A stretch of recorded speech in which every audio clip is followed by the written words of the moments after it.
Kanye was the guy that I was there from day one and seen grow. And he always remained himself, and I always loved him for that. And I'm not gonna name names, but I can name you 4 or 5 favorite rappers that I used to have that never changed, and they always made the same song. And as much as I loved them, I fell out of love.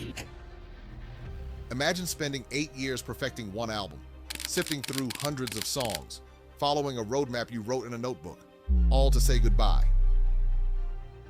That's J. Cole, February 6, 2025. The Fall Off is finally dropping. Bitch, I'm about to blow up! But this isn't about celebrating success. It's about accepting the most terrifying truth in entertainment. No matter how big you get, no matter how many number ones you have, one day you will be forgotten. And J. Cole might be the only rapper brave enough to build his final album around that nightmare.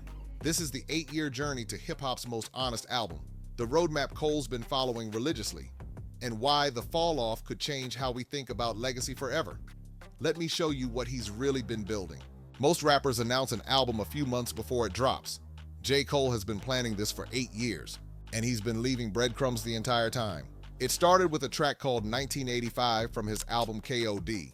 The original title, 1985, Intro to The Fall Off. The song was about young rappers who get hot and eventually fall off. Ironic, right? Now you scrambling and hoping to get hot again. Cole was already setting up the theme. But here's what's crazy. In a 2018 interview with Angie Martinez, Cole revealed he'd been working on The Fall Off for a year and a half already. But it's not an album? The album that I was talking about, you talking about The Fall Off? Yes. That's that probably won't come for another year. Okay. I've been working on it though for like a year and a half. That means as far back as 2016, this album was in development, while dropping For Your Eyes Only, while going platinum. He was already planning the end. In 2020, Cole dropped something that changed everything, a handwritten notebook checklist. This wasn't just a to-do list. It was a roadmap for his entire discography, projects he needed to complete before The Fall Off could happen. Some were already checked off, but a few remained, and Cole said, "I still got some goals I gotta check off before I scram." Before I scram, he was already talking about leaving. And you know what? Cole followed that roadmap exactly. The off-season, 2021, checked off Might Delete Later, 2024. Not on the roadmap, we'll get to that. It's a Boy, still coming? More on this later. In a Kevin Durant interview, Cole even said there was a project called It's a Boy that had to come before The Fall Off. Cole doesn't strike me as someone who writes an elaborate plan and doesn't follow it.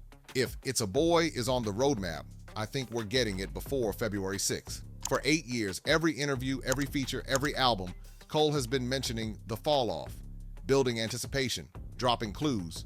This isn't just an album. It's the conclusion to a story he's been telling since 2016. Now here's where things get interesting, because in 2024, something happened that Cole never planned for: the Kendrick Lamar battle. Cole dropped Might Delete Later in April 2024, and I'm convinced that title is literal. This project was not on his roadmap. It was never part of the plan. It was a reaction to getting pulled into a beef he didn't want. The album included 7 Minute Drill, his Kendrick diss. And here's what's wild. Years before, Cole had talked about 7-minute drills as something completely different. When I told you about the 7-minute drill, I put myself through drills. I really try to work on my craft to reach new heights. Remember I told you about the 7-minute drill? Like I put myself through drills. I really try to work on my craft to like just reach new heights and push myself. So 7-minute drill, the concept existed for years. But 7-minute drill, the diss track, that wasn't supposed to happen. We all know what happened next. Cole apologized at Dreamville Fest, said the diss didn't sit right with his spirit. How many people think Kendrick Lamar is one of the greatest motherfuckers to ever touch a fucking microphone? Dreamville, y'all love Kendrick Lamar, correct? The internet roasted him for it, called him soft, said he took an L. But look at what he did on Might Delete Later, specifically on Crocodile Tears. He made the boldest claim of his career. The Fall Off is like Hole dropping Reasonable Doubt last. Think about that comparison. Jay-Z's debut is considered one of the greatest hip-hop albums ever made, and Cole is saying his final album will be at that level. Here's what the Kendrick situation proved. Cole isn't competing with other rappers anymore. He's competing with himself. He could have stayed in the beef, could have kept going at Kendrick, but that's not what The Fall Off is about. This album is about reaching his absolute peak as a rapper, not as a battler. not as a beef participant. As he said in that off-season documentary, "I need to reach my highest height before I can comfortably relax." When you're battling yourself instead of others, that's when you create your best work. Cole isn't asking, is this better than Drake's verse? He's asking, is this my best verse ever? That's why this took 8 years. So what will the fall off actually sound like? What themes is Cole exploring? Well, we have clues, because Cole released 3 songs he originally intended for this album. On this track, Cole watches legends turn into shells of themselves through ego and fame. His point? The fall off starts in the mirror. It's about losing yourself before the world forgets you. It's been hard for him to look into the mirror lately. That's the reason why his fall from grace is hard to take. He's admitting it's happening to him too. That's powerful. This track ties perfectly into the album trailer. Cole's saying the industry is fake, but then he zooms out even further. None of it matters because nothing lasts. Cause one day everybody gotta die. One day everybody gotta die. Charts don't matter. Streams don't matter. Even your legacy eventually fades. This one hits different because it's about Cole's position in hip-hop right now. He's not the young upstart anymore, but he's not the old legend either. He's standing in the middle, watching the old generation phase out, watching the new generation rise, knowing that eventually he'll be replaced too. Dead in the middle of 2 generations. I'm little bro and big bro all at once. See the pattern here? These songs are all about acceptance. Accepting that fame ends, that greatness fades, that you will be forgotten. And Cole is building an entire album around that acceptance. When Cole finally dropped the album cover, people saw a messy bedroom, CDs everywhere, cables, an old beat machine. But if you know Cole's story, you see something deeper. The cover mirrors his first mixtape, The Come Up. This is where everything started for J. Cole. And I'm confident this is his actual childhood bedroom. Here's why. Remember that AKAI MPC sampler you see? Cole did a tour of his childhood home years ago and showed us that exact machine. This is my very first beat machine. I know y'all use Fruity Loops.